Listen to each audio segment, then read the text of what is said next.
नमस्कार दोस्तों, target with PS Parihar channel में आपका स्वागत है। आइए शुरू करते हैं और देख लेते हैं कि आज के दैनिक रोजगार समाचार के इस वीडियो में विद्यार्थी जीवन से संबंधित कौन कौन सी सूचनाएं हैं। तो वीडियो को जल्दी से लाइक कर दें, शेयर कर दें। जिन छात्रों ने चैनल को अभी भी सब्सक्राइब न किया हो तो जल्दी से सब्सक्राइब कर लें ताकि आप लोगों को इसी प्रकार की ऑथेंटिक अपडेट से सबसे पहले मिलती रहें। सबसे पहले बात कर लेते हैं टीईटी की अनिवार्यता को लेकर के। सुप्रीम कोर्ट ने हाल ही में एक आदेश दिया है कि सभी नए शिक्षक और पुराने शिक्षक जितने भी शिक्षक हैं बेसिक में सभी शिक्षकों को टीईटी करना अनिवार्य है। और ऐसा सुप्रीम कोर्ट ने किया है शासन के एक आदेश पर। और इसी का शिक्षक विरोध कर रहे हैं कि किसी भी भर्ती की योग्यता भर्ती के पहले तय होती है, उसके बाद में नई योग्यता थोपी नहीं जाती है। तो यहाँ पर देख सकते हैं कल इन शिक्षकों ने पूरा ट्विटर अभियान पूरे दिन ये किया था। काला कानून वापस लो, ये कल का हैशटैग है और हजारों और लाखों शिक्षकों ने ये ट्वीट किए थे। ये देखिए, निर्णय से शिक्षक आहत, नहीं मनाएंगे शिक्षक दिवस। पूर्व पेपर में भी आया था कि पूर्व से नियुक्त शिक्षकों के लिए भी टीईटी अनिवार्य किए जाने के निर्णय से आहत शिक्षकों ने शुक्रवार को शिक्षक दिवस पर आयोजित कार्यक्रमों से दूरी बनाने का निर्णय लिया है। और ये देखिए, बहुत सारे शिक्षकों ने ये ट्वीट किया था। ये देखिए, ये देखिए, डॉक्टर दिनेश चंद्र शर्मा की तरफ से ये लिखा भी गया है, ट्वीट भी किया गया है। लिखा, किसी भर्ती के पूर्व सरकार द्वारा संबंधित पद हेतु जो भी योग्यता निर्धारित की जाती है उसको पूर्ण करने वाले अभ्यर्थी ही भर्ती किए जाते हैं। बात 100% सही है। किसी भी भर्ती की जो योग्यता होती है वो आवेदन के समय ही होती है। बाद में आप कहते हैं कि नहीं नहीं आपकी हाइट इतनी होनी चाहिए। मान लीजिए अगर पुलिस भर्ती है, आर्मी की है या कोई यूपीएसआई या कोई भी है, तो उसके पास उतनी हाइट नहीं है या चेस्ट नहीं है, या दौड़ आपने और बढ़ा दिया चयन के बाद में। अब आज कह दीजिए किसी पहले के चयनित विद्यार्थी को या मतलब जैसे मान दरोगा है या सिपाही है, कोई भी कर्मचारी है, कि आज आप दौड़ के दिखाइए और इतना दौड़ना है आपको, उसमें बढ़ा भी दिया जाए तो वो कैसे दौड़ पाएगा। तो वही चीज़ इन शिक्षकों ने कही है यहाँ पर कि प्रदेश सरकार द्वारा समय समय पर शिक्षकों की भर्ती है तो जो भी योग्यता निर्धारित की गई है उसको पूरा करने पर ही शिक्षक भर्ती हुए हैं। जैसे high school BTC, inter BTC, स्नातक बीटीसी, विशिष्ट बीटीसी, स्नातक बीटीसी, विशिष्ट बीटीसी, बीएड आदि 25 से 30 वर्ष पूर्व निर्धारित योग्यता पर नियुक्त शिक्षकों पर वर्तमान भर्ती हेतु निर्धारित योग्यता थोपने हेतु बनाया गया कोई भी कानून केवल काला कानून ही कहा जाएगा।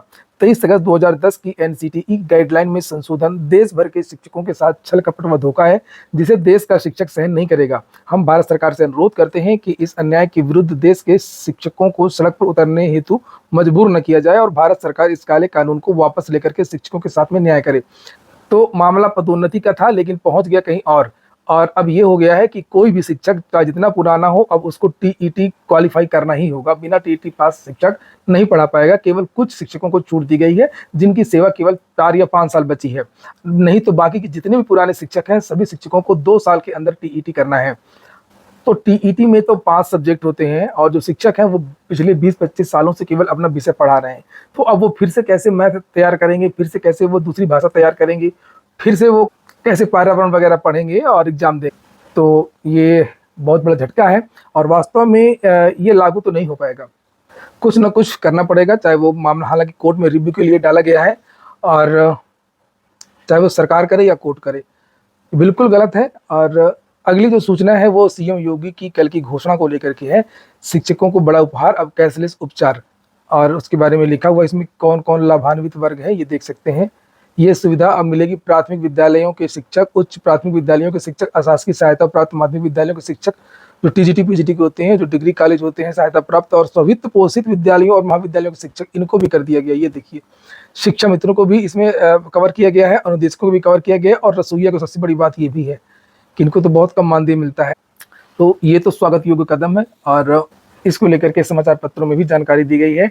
मानदेय को लेकर के भी यहाँ पर ये कहा गया है कि शिक्षा मित्रों व अनुदेशकों की लंबे समय से चली आ रही मांग को पूरी करते हुए सीएम ने बताया कि जल्द ही इनका मानदेय बढ़ाया जाएगा। इसके लिए गठित कमेटी की रिपोर्ट के आधार पर आगे की कार्रवाई की जाएगी। तो चलिए देखते हैं कब तक रिपोर्ट आती है। और आप लोगों ने वीडियो को लाइक ना किया हो तो वीडियो को लाइक अवश्य कर दिया करें। और जो भी नए छात्रों सरकारी भर्तियों की तैयारी कर रहे हो सभी छात्र इस चैनल को जरूर सब्सक्राइब कर लें। एक और सूचना है उसको भी आपको देखना चाहिए, ये टीजीटी पीजीटी को लेकर के है। इसमें बड़ा विवाद हो गया है एलटी ग्रेड की भर्ती में, जीव विज्ञान आदि को लेकर के, और टीजीटी में भी। जैसे विज्ञान की भर्ती है तो विज्ञान में केवल फिजिक्स केमिस्ट्री वाले विद्यार्थी आवेदन कर सकते हैं और जीव विज्ञान में केवल जीव विज्ञान वाले। जीव विज्ञान में पद कम रहते हैं। तो जीव विज्ञान वाले विद्यार्थी ये कह रहे हैं कि जब हाई स्कूल में विज्ञान विषय है, विज्ञान विषय में जीव विज्ञान भी है और फिजिक्स केमिस्ट्री भी पढ़ाई जाती है। तो इसमें केवल फिजिक्स केमिस्ट्री के विद्यार्थी आवेदन क्यों करें और जीव विज्ञान भी आवेदन करें विज्ञान सब्जेक्ट के टीचर बनने के लिए। वहीं पर ये एक नया मामला आया है कि जीव विज्ञान के लिए अलग से पद क्यों निकाला गया है, जब विज्ञान विषय हाई स्कूल में जीव विज्ञान है ही नहीं। अब पहले हुआ करता था जीव विज्ञान अलग से विषय, जो लोग कहा करते थे ना कि साइंस साइड हाई स्कूल में पढ़ रहे हो या आर्ट साइड पढ़ रहे हो, अब तो एक ही हो गया है। तो अब ये कहा जा रहा है कि जीव विज्ञान विषय में केवल जीव विज्ञान के जो टीचर उनसे आवेदन क्यों लिए जा रहे हैं, जब ये विषय ही नहीं है।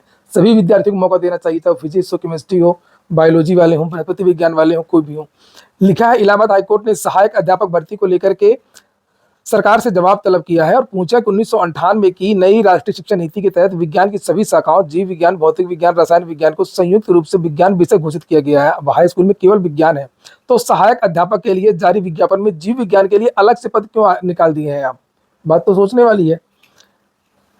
जबकि नई नियमावली आ चुकी है, उसके बाद में ऐसा हुआ है। यह आदेश न्यायमूर्ति मनोज कुमार गुप्ता और न्यायमूर्ति अरुण कुमार की खंडपीठ ने संतोष कुमार पटेल और अन्य की याचिका पर दिया है। मामला लोक सेवा आयोग की ओर से 28 जुलाई 2025 को एलटी ग्रेड के सहायक अध्यापक भर्ती के लिए जारी विज्ञापन से जुड़ा है।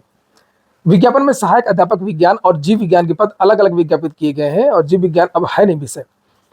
ऐसे इसके खिलाफ ऐसे अभ्यर्थियों ने हाईकोर्ट का दरवाजा खटखटाया है जिन्होंने जंतु विज्ञान या वनस्पति विज्ञान, रसायन विज्ञान और भौतिक विज्ञान से स्नातक किया है। याचियों की दलील है कि 28 मई 1998 को, मतलब यह कहा गया है कि जिस तरीके से सोशल के टीचर बनते हैं सामाजिक विज्ञान के, उसमें चाहे आप हिस्ट्री, ज्योग्राफी, पॉलिटी या इकोनॉमिक्स, अर्थशास्त्र, इन चारों में से अगर आपके 2 सब्जेक्ट हैं तो आप लोग आवेदन कर सकते हैं सामाजिक विज्ञान के लिए। इसी तरीके से विज्ञान में कर दिया जाए कि अगर आपने जीव विज्ञान, भौतिक विज्ञान, वनस्पति विज्ञान किसी भी विधा से अगर आपने स्नातक किया है और बीएड है तो आप आवेदन कर सकते हैं। और लिखा कि ये अलग अलग योग्यता तय की गई है कि विज्ञान में फिजिक्स केमिस्ट्री वाले आवेदन करेंगे और जीव विज्ञान में जीव विज्ञान वाले आवेदन करेंगे। तो ये कैसे क्या है? तो फिलहाल यहाँ पर 10 दिनों के भीतर जवाबी हलफनामा मांगा गया है। अब मामले की सुनवाई 16 सितंबर को होगी। अगली सूचना असिस्टेंट प्रोफेसर भर्ती की है। 12 विषयों के लिए कोई समकक्ष का विकल्प नहीं रखा गया, समकक्षता शब्द को हटा ही दिया गया है और असिस्टेंट प्रोफेसर भर्ती के 1253 पदों के लिए आवेदन चल रहे हैं। कुछ में समकक्ष शब्द रखा गया है और कुछ में नहीं है। वहीं पर इस बार एमबीए डिग्रीधारी भी यूपी में असिस्टेंट प्रोफेसर बन सकते हैं, उसको लेकर के भी जानकारी दी गई है। लिखा है उत्तर प्रदेश के 217 राजकीय डिग्री कॉलेजों में असिस्टेंट प्रोफेसर के 1253 पदों पर भर्ती के लिए ऑनलाइन आवेदन गुरुवार से शुरू हो गया है। उत्तर प्रदेश लोक सेवा आयोग ने 28 विषयों में भर्ती निकाली है। कई विषयों में अंतः संबद्ध और समकक्ष विषयों को मान्य किया गया है।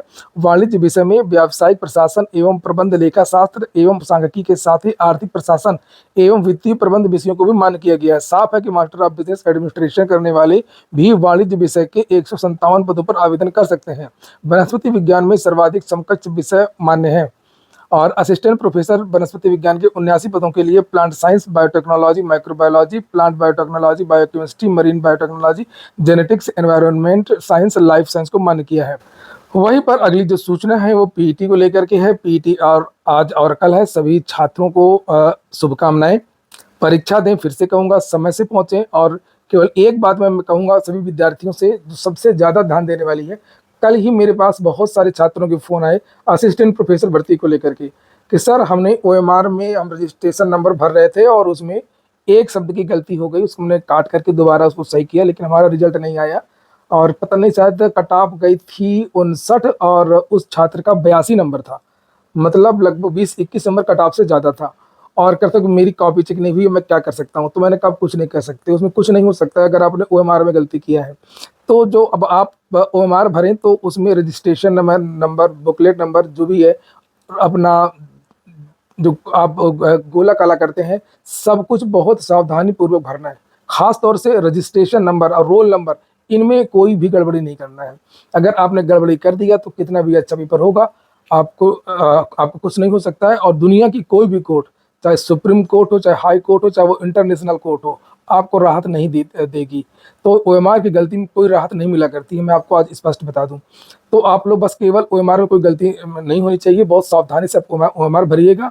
और तीसरी बात ये कि ट्रेन और बस में जल्दबाजी ना करे कोई, आने में, दौड़ने में, क्रॉस करने में, ट्रेन को चढ़ने में, उतरने में। भीड़ है तो मत आइएगा, चढ़िएगा नहीं, थोड़ा सा इंतजार कर लीजिएगा, वेट कर लीजिएगा, आराम से सुरक्षित जाइए, सुरक्षित आइए।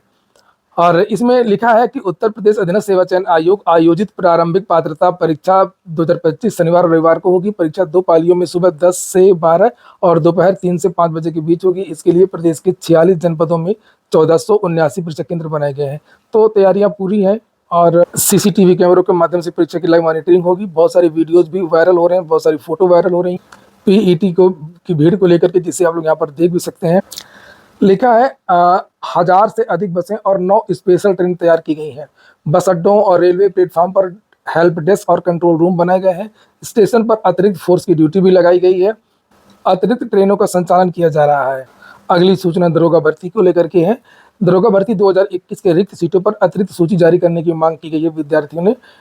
उत्तर प्रदेश सब इंस्पेक्टर भर्ती 2021 के भर्तियों ने शुक्रवार को इलाहाबाद हाईकोर्ट के पास बैठक करके रिक्त 800 पदों को भरने की मांग उठाई है। भर्तियों ने बताया कि 9,534 पदों पर निकाली गई भर्ती के सभी चरण सफलतापूर्वक पूर्ण करने के बावजूद लगभग 800 सीट खाली रह गई है। उनकी मांग है कि अतिरिक्त सूची निकाल करके बचे हुए पदों पर भर्ती किया जाए। भर्तियों का कहना है कि पूर्व की 2011 की दरोगा भर्ती, 16 की कंप्यूटर ऑपरेटर और 2021 की एएसआई लेखा लिपिक भर्ती में रिक्त सीटों पर मेरिट घटाकर के चयन किया गया था। अभ्यर्थियों ने दरोगा भर्ती 2021 में भी इसे लागू करने की मांग की है। हाल ही में उच्च न्यायालय ने भी भर्ती बोर्ड को फटकार लगाते हुए रिक्त पदों पर प्रक्रिया पूर्ण करने का आदेश दिया है।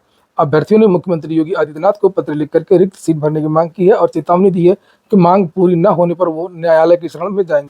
पुरानी पेंशन की मांग को लेकर के महिला शिक्षक का उपवास पर बैठी आजाद पार्क पर धरना दिया। कल मैंने शॉर्ट वीडियो भी बनाया था, जिससे आप लोग यहाँ पर ये देख सकते हैं। आजाद पार्क प्रतिमा के समक्ष उपवास पर बैठ करके सरकार से पुरानी पेंशन बहाल करने की मांग की है। संगीता पाल ने कहा है कि यदि सांसदों और विधायकों को पुरानी पेंशन की व्यवस्था का लाभ मिल रहा है तो प्रदेश के कर्मचारियों को पुरानी पेंशन देने में सरकार को दिक्कत नहीं होनी चाहिए। आज के वीडियो में इतना ही। पूरा वीडियो सुनने के लिए बहुत बहुत धन्यवाद।